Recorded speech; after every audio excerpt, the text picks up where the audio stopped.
မက်ဆီတဆိုးမှာအဲ့ကားတွေမီးရှို့ခံရတယ်ကျွန်တော်လှမ်းတွေ့ခုနကျွန်တော်တို့အခင်းဖြစ်တဲ့နေရာကျွန်တော်တို့ရိုက်ခံတဲ့နေရာကိုကျွန်တော်တို့ငါတို့ရိုက်ခံတဲ့နေရာပဲဆိုပြီးဖြစ်ကားကိုယ်တွေမီးလောင်ကားကိုယ်တွေအစီမီးလောင်အဲ့ညှော်နဲ့နေရလဲရတယ်အမကတ်တရလမ်းမကြီးတော့ခုနကျွန်တော်လှမ်းမြင်နေရအမအရင်ထဲမှာကြောက်ကောင်းမှလည်းမသိဘူးကြောက်နှုံနှုံနေဖြစ်နေတာအကုန်လုံးကလေအကုန်လုံးပေလူးတော့ကြောက်နှုံနှုံနေနေငါတို့ဒီလိုလုတ်ခံမှလည်းမတေးတာဘူးပြီးတော့မတင်နောက်ဆက်မလောက်ရုံပဲအေးပေါ့အခုကိုဒီလေးရောက်ပါလာပြီအသေးပြောက်တွေပါရှိတယ်ဆိုတော့ကျွန်တော်သိသွားပြီလိုက်ရိုက်တော့သိမှာပေါ့အေးပေါ့သိမှာအဲ့ဒါနဲ့ပထမဆုံးကျွန်တော်ဆွေးနွေးဖြစ်တာအဲ့ခုနမန္တလေးခေါင်းဆောင်တရားဦးဆောင်ပြီးတော့ဒီမှာသူတို့လိုက်ရိုက်တာဖြစ်တဲ့အတွက်အသေးရိုက်တာဒါငါတို့ကအကြမ်းဖက်တာအသေးရိုက်တာဖြစ်တဲ့အတွက်အသေးပြောက်တွေဒဏ်ရာရတွေရှိနေတယ်ဒီလေကွင်းနီးစပ်မှာဒီ area မှာအဲ့ဒါတွေငါတို့အရင်ကဲရမယ်ငါတို့တွေဘယ်သူသွားကဲမလဲမန္တလေးကလူငယ်တာဝန်ခံတရားဦးဆောင်ပြီးတော့ကျွန်တော်သွားကဲမယ်ဆိုပြီးတော့နှစ်ယောက်သုံးယောက်ဘယ်သူလိုက်မလဲဆိုပြီးဒေသခံတွေပေါ့နော်ကျွန်တော်တို့ကအဲ့ကိုကတော့မသိဘူးဒေသမသိတော့နေခဲ့ဆိုပြီးတော့အဲ့ဒါသူတို့တွေမသိတဲ့လူတွေနဲ့သွားကဲမယ်ဆိုပြီးထွက်သွားတော့အဲ့ကိုနင်းခဏနိုင်ခွက်လောက်ကြာတော့ပြန်ရောက်လာနိုင်ခွက်လောက်ကြာတော့လူတယောက်ကိုထမ်းလာပြီးကြည့်တော့အဲ့မှာကျွန်တော်တို့အနည်းငယ်လုံခြုံရေးအဖွဲ့ဝင်တွေကခုနကျွန်တော်နဲ့အတူကြံခဲ့တဲ့အကိုဖြစ်နေအတူလည်းဆိုကိုတိုးနေဖြစ်ကိုတိုးနေဖြစ်တော့ခေါင်းမှာလည်းဟပ်ပတ်ကြီးနေခေါင်းမှာဒီလိုဟပ်ပတ်ကြီးတန်ရာတွေနဲ့အဲ့မှာဖြစ်ပြီးတော့ဗဇာလည်းဟာစီပဲရှူနေတွေးတွေနဲ့အဲ့မှာကျွန်တော်တို့ကြောစင်ဝင်တော့ကိုတို့ဘာမှမပြုံတော့ကျွန်တော်ရှိတယ်အခုခေါင်းပဲပေါက်သွားတာဘာမှမပြုံဟိုတွေးထွက်နေလွန်နေတာအေးစီဘာမှမတွေးနဲ့အေးစီနေဆိုကျွန်တော်ဝိုင်းပြီးသူရေတောင်းရေမရှိလို့ကျွန်တော်အဲ့ကတင်းရိုးဘေးနာအဲ့ကိုင်းတော့ဘေးနာရေဆက်လေးနေရာသွားပြီးတော့အဝတ်နဲ့ရေစွတ်ပြီးတော့အဲ့တော့ညှစ်တက်ရတယ်ရေမရှိလို့အဲ့လေခွင်းရရေကိုအဝတ်နဲ့စုပ်ယူပြီးတော့ညှစ်ထည့်ရပါစတဲ့အဲ့တော့မှသူမိန်မော်ပြီးမေးနေအဲ့တော့အဲ့ဒါနဲ့ကျွန်တော်နေပြီးမနဲ့မိုးလင်းကြတော့အဲ့ကိုင်းတော့မှာပဲတညာလို့ရအဲ့ကိုင်းတော့မှာဟုတ်ပြီအဲ့ကိုင်းတော့မှာညနက်လာတော့လော့စပီကာနဲ့ကျွန်တော်ဘက်ကိုအတန်ပေးတယ်လော်ကြီးနဲ့အမှညမထွက်ရအမိတ်ဟိုကာဖြူလာကာဖြူညမထွက်အမိတ်ကြီးကာဖြူထုတ်ပြန်လိုက်ကြောင်းရုံးရင်းဆန်ခတ်မှုဖြစ်သွားတဲ့အတွက်ပေါ့နော်ဟိုအရေးခင်းဖြစ်သွားတဲ့အတွက်ဟိုညမထွက်ရအမိတ်ထုတ်ပြန်လိုက်တယ်မနေ့6ည6ဆိုပြီးတော့အဲ့လိုကျွန်တော်တို့ကြားအောင်ဟောတာပေါ့ဟိုလဲကျွန်တော်တို့မနေ့6ည6ဆိုတော့ကျွန်တော်တို့မှထပ်ပြီးတိုင်ပင်ကြတော့ဘယ်လိုလုပ်ကြမလဲဆိုတော့ည6ကနေမနေ့6ဟုတ်မနေ့6ကြိုင်ငါတို့ထွက်လို့ရပြီဟုတ်မနေ့6ကိုစောင့်မယ်6အကျော်လေးမှာငါတို့ဒီကနေစပြီးကတ်တရလမ်းဘက်ကိုပြန်သွားမယ်လို့လည်းသဘောတူတယ်တူရတာပေါ့အဲ့မသွားလို့ဘယ်မှသွားစရာမရှိဘူးအဲ့တော့ဒီညကြရင်ဒီညသူတို့လာရင်ငါတို့ထပ်ရှောင်မယ်အဲ့တော့ငါတို့အလှည့်ကျလုံခြုံရေးယူမယ်ရှေ့နားနဲ့တိုးပြီးတော့2ယောက်ပြီးရင်တနင်္လာဆိုရင်ပြန်လာခဲ့နောက်2ယောက်ရှေ့ကင်းပေါ့နော်ကင်းချပြီးသူတို့တွေငါတို့ထပ်ပြီးတော့ဒါတိုက်ခိုက်မှာပေါ့တိုက်ခိုက်ဖြစ်တဲ့အတွက်ငါတို့ရှောင်းလို့ရအောင်ရှေ့လုံခြုံရေးအလှည့်ကျယူပြီးစောင့်ကြမယ်ဆိုပြီးတော့အဲ့လိုနေရင်းနဲ့မိုးလင်းသွားသူတို့ဘက်ကလည်းလာတယ်အဲ့ထပ်ပြီးတော့မီးတို့တွေနဲ့ဒါပေမဲ့ကျွန်တော်နားကြရရင်ပြန်ကွေ့သွားပြန်ကွေ့ကျွန်တော်တို့ကဂမူဆိုတော့နည်းနည်းနေရာမြင့်တော့မြင်နေရမီးတို့တွေနဲ့ဓားတွေနဲ့ပြောင်းဝင်လာတယ်ကျွန်တော်တို့ရင်ထိတ်ပြီးတော့ပြေးဖို့ပြင်ထားတာပေါ့ဒါပေမဲ့အနီးနားကျရင်ပြန်ကွေ့သွားဒီနေ့ကျရင်ပြန်ကွေ့သွားအဲ့လိုဖြစ်တော့အဲ့ဒါနဲ့မိုးလင်းပြီးတော့6နိုင်ကျော်ငါတို့6နိုင်ကျော်ပြီဆိုရင်ငါထွက်လို့ရပြီဖုန်းနေပါရောမရှိဘူးလားဟန်ဖုန်းနေပါလေအဲ့တော့ဘယ်လိုကင်နေမှာလဲဟန်ဖုန်းအေးပါ2000ကင်တဲ့ဟာတွေ2000နဲ့2003လေ2003အေးပါ2003အရင်တော့ဟိုလက်ညှိုးတဲ့ဝင်းဝိုင်းပြီးတော့ဟိုကအေးအဲ့ဒါတွေပဲရှိတယ်အဲ့ဖုန်းမဆက်လားအဲ့နဲ့6နိုင်ကျော်လောက်ကျွန်တော်တို့လာတဲ့လမ်းတိုင်းကားလမ်းမပေါ်ခုနကားတွေမိရှုခံရတဲ့စီကိုမှန်းပြီးကျွန်တော်ပြန်လျှောက်ကားလမ်းမပေါ်အရောက်ဒီလိုလဲလန်းနေပေါ်နေကားလမ်းမပေါ်အတက်အမှကတ္တရာလည်းမဝမ်းကြီးမှောက်ပြီးတော့ တနက်တွေနဲ့ ဟုတ်လား တနက်တွေနဲ့တက်ဟိုနေစစ်တက် အဲ့ဟိုဘက်အကျော်လေးမှာ အဲ့မှာအဲ့အပွင့်နေခတ်တယ်နဲ့တယောက်သူကတွေ့ကြတဲ့ဆဲဆိုတာအဲ့အောင်နေငါနဲ့တိုင်းဆဲတာအားလုံးဝစ်လိုက်အားလုံးလှဲလိုက်ကန်အားလုံးလှဲလိုက်ရောက်မှမလုပ်နဲ့မင်းတို့အားလုံးဖမ်းလိုက်ပြီဆိုတော့ခုနကကျွန်တော်တို့ရဲ့မန္တလေးတိုင်းတာဝန်ရှိသူတယောက်อ่ะအဲ့တော့အကူကမင်းတို့ကဘာလို့ဖမ်းတာလဲငါတို့ဘာလို့ဖမ်းတာငါတို့ညရိုက်ခံလို့လေခွင်းထဲမှာသွားပုံးနေတာအခု6နိုင်ကျော်လို့ထွက်လာတာငါတို့မင်းတို့ကကူညီရမှာလို့ပြောတာအဲ့ဒါကိုအဲ့လိုပြောလို့ဆိုပြီးတော့အဲ့ညညုံးအောင်ထိုးပြီးတော့မအေးနဲ့ငါနဲ့တိုင်းဆဲပြီးတော့မင်းအာမချောင်းနဲ့မင်းထိုင်မင်းမှာထိုင်ဆိုတော့ကျိုးတို့ဘာကိစ္စထိုင်နေတာလဲကျိုးတို့ပြောလေကျိုးတို့ဘာနဲ့ဖမ်းတာလဲပြောဆိုတော့မင်းပါရက်ခံမယ်နော်တဲ့မင်းမနာခြင်းမင်းထိုင်လိုက်တယ်မင်းအာမချောင်းနဲ့တဲ့ဖမ်းကြလို့ဖမ်းတာကွာတဲ့ဖမ်းကြလို့ဖမ်းတာဆိုပြီးတော့ခုတိုင်ဆိုတိုင်တယ်မရိုင်းတယ်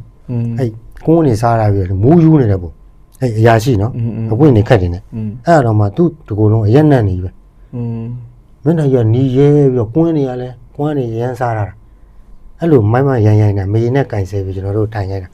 ကျွန်တော်တို့ရိုက်ခံရတယ်ရှင်းပြလည်းမရဘူးရှင်းပြတဲ့ကောင်ကငါနဲ့တိုင်းဆဲပြီးတော့ဒီပြစ်တက်ပလိုက်မှာနော်ဒီဘက်ကခေါင်းဆောင်ပြန်ပြောတယ်ဟုတ်ကျွန်တော်တို့ကြားတာမနေ့6ည6တဲ့အခု6နိုင်တယ်ကျွန်တော်တို့လွတ်လပ်စွာတောင်းလို့ရှိတော့ခင်ရှိပြီတဲ့အခုကျွန်တော်တို့စကန်းကိုတောင်းပြီးအမှုဖွင့်ပါတယ်အေးအဲ့စကန်းကိုမင်းတို့ခေါ်ရမှာလိုက်ခဲ့တယ်ဆိုပြီးတော့ကျွန်တော်တို့ကားဝတ်တက်ဆိုပြီးနောက်ကကျူးနေတယ်ကျူးလုံးကြီးနေကျွန်တော်တို့တွဲချီပြီးတော့စစ်ကားကြီးပေါ်ဟိုကုန်းမောင်ထိုးပြီးတော့ဘယ်နှစ်ယောက်လဲအခုလိုဘက်က20ကျော်20ကျော်30တခါလက်ပြန်ကျူးနေလက်ပြန်ကျူးနေတယ်တွဲချီတယောက်နဲ့တွဲချီပြီးတော့ကားပေါ်မောင်းတင်တယ်ကားပေါ်တန်းစီပြီးကုန်းမောင်နေတယ်အမှကိုတို့နေဆိုမလျှောက်နိုင်လို့ကျွန်တော်တွဲပြီးတော့ကိုတို့လည်းသူ့ကိုကြိုးမကြည့်ဘူးကျွန်တော်ဝိုင်းတောင်းမှန်းတာမရဘူးကြည့်ဆိုတာကြီးပဲအဲ့ဒါနဲ့သူ့ကိုပါတွဲတင်ပြီးတော့ဒီမှာကားကြီးထွက်သွားတော့ဘယ်ခေါ်ရလဲမလဲမဒီဘဲရင်ရက်စကန်နဲ့ကိုတန်းကြောက်ဦးမှာပေါ့အချုပ်မှာဒီဘဲရင်ထောင်မှန်တရောက်တယ်လေပိဋိရှာခေတ်ကစကားဆိုရိုးပေါ့အချုပ်မှာအကျန်းဆုံးဟာဒီဘဲရင်အချုပ်ထောင်မှာအကျန်းဆုံးတရောက်တယ်ထောင်အဲ့လိုမျိုးဟိုရှိတော့တကယ်ထင်တဲ့အတိုင်းပဲလေးဘက်ထောက်ဝင်အေးဟိုဒီဘဲရင်ချုပ်ကမြေတိုက်ကမ်းမှာဆောက်တာမြေရောက်လူတွင်းတူးပြီးဆောက်တာလေလေးဘက်ထောက်ဝင်တဲ့မှာမှောင်မဲနေတာဟိုမှာအကုန်လုံးကျွန်တော်တို့ထည့်လိုက်တော့ဝင်ချင်းကျွန်တော်တို့အားတက်သွားတာဘဘဦးတင်ဦးကအဲ့စကမ်းမှုရုံးခန်းမှာထိုင်နေတာဒီဘဲရင်စကမ်းမှုရုံးခန်းထိုင်ကုန်မှာဘဘကိုထိုင်ခိုင်းတာထိုင်ခိုင်းတော့ကျွန်တော်ဘဘဆိုကျွန်တော်တို့ကဟိုပြီးတော့သွားတာကျွန်တော်တို့လည်းလမ်းဆွဲတဲ့ရဲလမ်းဆွဲပေါ့ကျွန်တော်ဘဘကျွန်တော်တို့ဖမ်းထားတယ်ကျွန်တော်အော်တော့ဘဘဟာဆိုဘဘတိတယ်မလားတွန်းစံတိုင်းငါလူတွေဘောက်ဖမ်းတာမင်းတို့ဘောက်ဖမ်းတာမင်းတို့ဘောက်ဖမ်းတာငါတို့ရိုက်ခံရတော့ကွာဘောက်တို့ပြောတော့စကမ်းမှုကဘဘကတော့ကောင်းကောင်းပြောတာပေါ့ဘဘရဲ့ထားပါကျွန်တော်တို့ထက်လူကြီးတွေကဒီလိုလှုပ်ခိုင်းလို့ပါအခုဘာနဲ့ဒါကိုကျွန်တော်တို့ကိစ္စရှိတော့ပါပြင်ရှင်းပြပါမယ်မင်းငါ့ကိုလည်းဖမ်းတာမင်းငါ့ကိုပြောစမ်းတယ်စကမ်းမှုဘဘဦးတယ်ကွာဟာဟုတ်ပါဘူးကိစ္စရှိလို့ကျွန်တော်တို့ကအဲ့ဒီမှာသူတို့သူထုံးစံတိုင်းဒါပေမဲ့အထက်လူကြီးအမိတ်ဆိုတာကြီးပဲအဲ့ဒါထုံးစံတိုင်းပေါ့ကျွန်တော်စကန်နဲ့အချို့တွေဝင်သွားအဲ့ရနေပြီးခဏကြာတော့ကျွန်တော်ညနေဘက်ကျတော့တယောက်ချင်းထုတ်ပြီးကျွန်တော်တို့တပ်ပုံနေရိုက်တယ်ကျွန်တော်လယ်မှာဆွဲရတဲ့ကင်မရာအဲ့ကင်မရာချွတ်တယ်ဟုတ်ချွတ်မှာလေဖွဲ့ချုပ်ပိုင်နေတာလို့ချုပ်ဘူးဒါရေးကြည့်တယ်လို့ဆိုတော့အပူနဲ့တဲ့ဒါရှာဖွေပုံစံနဲ့စင်းရင်းနဲ့တကွာကင်မရာမျိုးစားနဲ့တကွာမှတ်တမ်းတင်တာပါတယ်မင်းနာမည်နဲ့သိသိချင်းဒီဘဲရင်ပါတွေ့မှကြည့်စင်းကြည့်တယ်အဲ့မှာအဲ့ကျွန်တော်ခဏနေဦးဆိုပြီးတော့ဘဘကိုမြင်နေရတာဘဘလူဒီမှာကင်မရာကိုသိမ့်မယ်လို့ပြောနေကျွန်တော်ဘယ်လိုလုပ်ရမလဲလို့ဒီမှာအရေးကြီးတယ်ဒီကင်မရာလို့အဲ့တော့ဘဘအဲ့မင်းဘောသိမ့်ပါလေဗျာဒီမသိနေတယ်မင်းနဲ့ဟိုနေကိုအဲ့တော့ဟုတ်ပါဘူးစကင်းမှုကထွက်လာပြန်ဟုတ်ပါဘူးဘဘရဲ့တဲ့ဒါထုံးစံတိုင်းမှာတဲ့ဟိုရဲလုပ်ငန်းရပါတယ်တဲ့ဟိုပြန်ပေးမှာတဲ့ပြန်ညံ့သူ့ပြန်ထည့်ပေးလိုက်မှာတဲ့မလို့မရဘူးဒီကိစ္စရတယ်အဲ့နဲ့တရားဓမ္မချင်းမှာဟိုသူတို့ရဲ့အကျင့်တိုင်းပေါ့နော်ဟိုမျက်နှာချုံသွေးပြီးတော့အဲ့နဲ့ဘဘအေးမင်းပြန်ပြီးမှတေးကြနော်တဲ့ ညကြအေးပေးလိုက်တာဆိုတဲ့အဲ့နဲ့ညပြန်ပြီးမှတရားတော့တဲ့အပေးမပေးမပေါ်တဲ့အဲ့နဲ့ဘဘအဲ့ဆိုကျွန်တော်ပေးလိုက်ပြီနောက်တစ်စင်းရဆိုရင်လို့ဘဘလည်းမတက်တာတော့အဲ့နဲ့အဲ့ကင်မရာပါသွားတယ်အဲ့ကနေစပြောက်သွားပြောက်ပြီးနောက်ဆုံးညနေကျတော့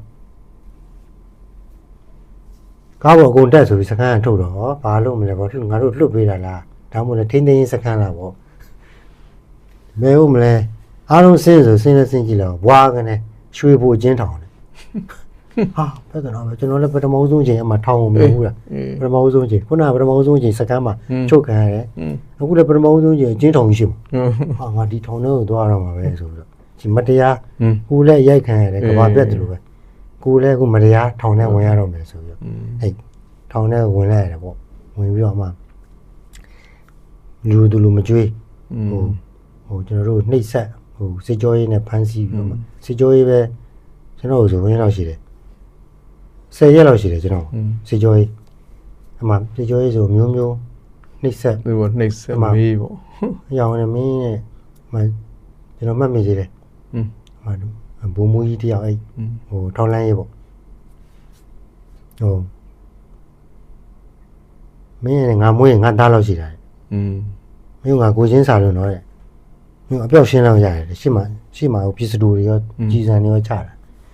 အပြောက်ရှင်းလို့ရတယ်မင်းငါမွေးငါသားလောက်ရှိလို့တဲ့မင်းအသုံးချခံနေရတာကွာမင်းတို့လူငယ်တွေရဲ့ဘဝတယ်အသုံးချခံနေရတာအဲ့ဒါကျွန်တော်ဘိုးကြီးရတော့မဟုတ်ဘူးလို့ကျွန်တော်ဝင်ချင်လို့ဝင်တာကျွန်တော်လိုက်ချင်လဲအောင်မမင်းကငါပြောနေတော့မင်းကစောက်ကြီးစောက်ကျဲနေတဲ့ဟဲ့လားအာနာရရင်သူတို့ပဲယူရမှာတဲ့မင်းတို့လူငယ်တွေကိုတုံးချတာတဲ့အဲ့နဲ့ကျွန်တော်ကဘိုးကြီးကျွန်တော်ခံယူချက်ကိုဘယ်လိုပြောပါနဲ့လူတိုင်းမှာခံယူချက်ရှိဟဲ့အောင်မင်းစာရီဖတ်ပြီးတော့စောက်ချက်ပြောမနေတယ်တဲ့ခံယူချက်ဆိုတာလည်းဘာလဲမဟိုသူတို့ဟိုစစ်ပုံစံတိုင်းပေါ့ဟိုဆဲဆိုပြီးမိုက်ရိုင်းနေထည့်ပြောပြီးတော့အဲ့လိုပြောပြီးတော့မင်းကိုကြောက်ထုတ်လိုက်ပြီတဲ့အခုလည်းငါတို့မင်းဘယ်တော့မှတက်ကတူပြန်တက်လို့မရအောင်လွတ်လိုက်ပြီတဲ့အဲ့တော့လည်းမင်းဒီမှာလက်မှတ်ထိုးတယ်လက်မှတ်ထိုးရင်တော့လည်းမင်းအကြောင်းပြန်တက်ခွင့်ပေးမယ်ပြီးရင်မင်းဒေါ်ပုံမှာမင်းကငါတို့စီးပွားရေးတစ်ခုလုပ်လို့ရအောင်ငါတို့စီစဉ်ပေးမယ်အခုဒီမှာလက်မှတ်ထိုးတယ်အဲကျွန်တော်လည်းအဲ့လက်မှတ်လို့ဘာရေးရလဲပေါ့ကျွန်တော်ကြည့်လိုက်အမေသူကအဲ့တော့ကွန်ပျူတာမို့လက်နက်ဆက်နဲ့ပေါက်တာလက်နက်ဆက်စလုံးလေးနဲ့ကျွန်တော်ကြော်စင်ဝင်မှတ်ပုံရမှာဘလောက်ပါပဒဝီတားသည်ဟိုမာရင်စွာမြို့သားဒီမိုစီဖွဲ့ချုပ်သူအဖွဲ့ဝင်ပြည်ဝင်ရောက်မိခဲ့တယ်ပေါ့နော်နောက်ဆုံးဖြတ်ချက်မာရင်စွာဤခရီးစဉ်တို့လိုက်လာမိတယ်ပေါ့ကျွန်တော်ကခွင့်လွှတ်ပေးပါရနဲ့ကောင်းမွန်စွာနေထိုင်ပြီးဖြစ်ကြောင်းခံဝင်ခွင့်ပြုပါပုံကြော်စင်ဝင်ဆိုမှတ်ပုံနေနံပါတ်တွေနဲ့အဖနံပါတ်တွေအဲ့ဒါထိုးဆိုကျွန်တော်ကအဲ့မှာကျွန်တော်ဒရမာစပြီကျွန်တော်ခင်းအဲ့လိုလူလဲရောက်တယ်ထိုးမှလာတယ်ဘာမှမဟုတ်ဘူးရောက်တယ်မင်းမားတယ်ဘောကနောင်တရတယ်မင်းလူဆိုတာနောင်တဆိုရှိတာပဲတဲ့မင်းကအကုန်နားလဲပေးတယ်မင်းလေအကုန်လုံးနဲ့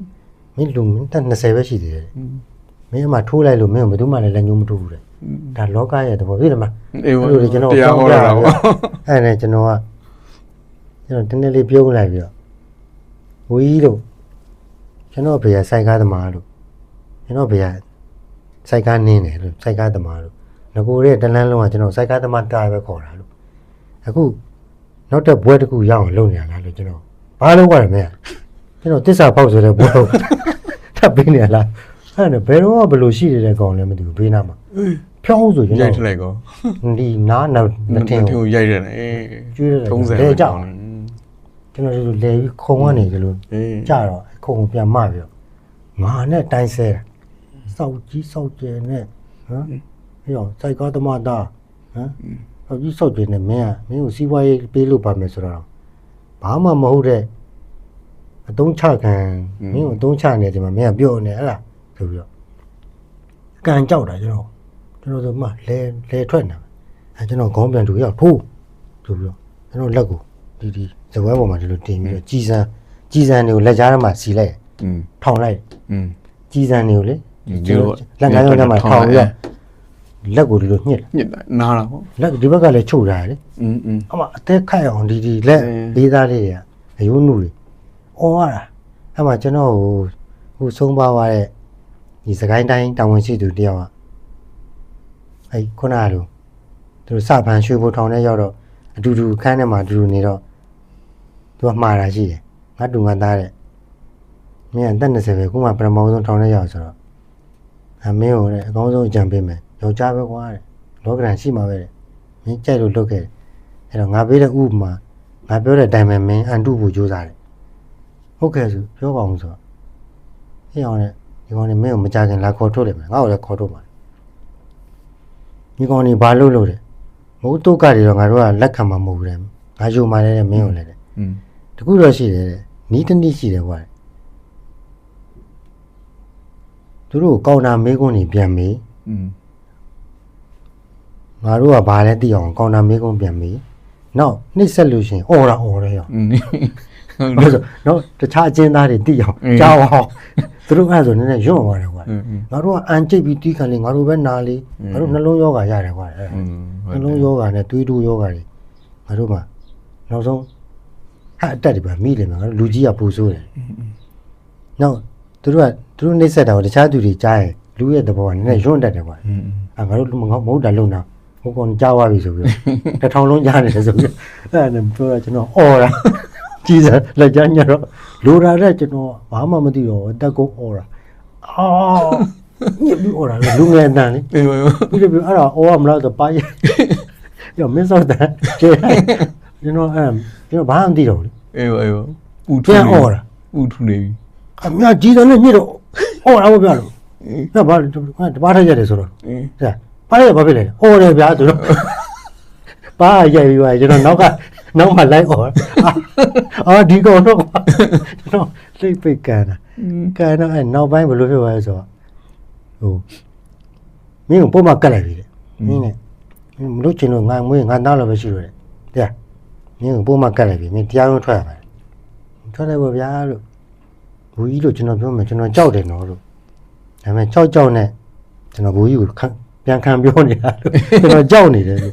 ကြောက်နဲ့ပြန်ပြောတာကျွန်တော်ခေါင်းဆောင်မှားရတယ်လို့မယူရဲဆန်ပြီးတော့တုံ့ပြန်တာဒါလူမိုက်တွေပဲမယူရဲဆန်အုံတော့မရှိဟိုလူမိုက်ပုံစံနဲ့တုံ့ပြန်တကယ်လူကောင်းလူမွန်လူမှန်ဒူးတုံနဲ့ပြန်လုတ်တက်မယ်အဲ့ဒါမှဆင်ញင်ညံနဲ့ပြန်ခုခံတာလို့ပြောတယ်အဲ့တော့ဒူးတုံနဲ့တက်တိရှိရမယ်ခေါင်းဆောင်မှားရတယ်အဲ့ဒါကြောင့်ဘိုးကြီးခုနှစ်ရှည်ထောင်ချမှာလဲကျွန်တော်ကြောက်ပါတယ်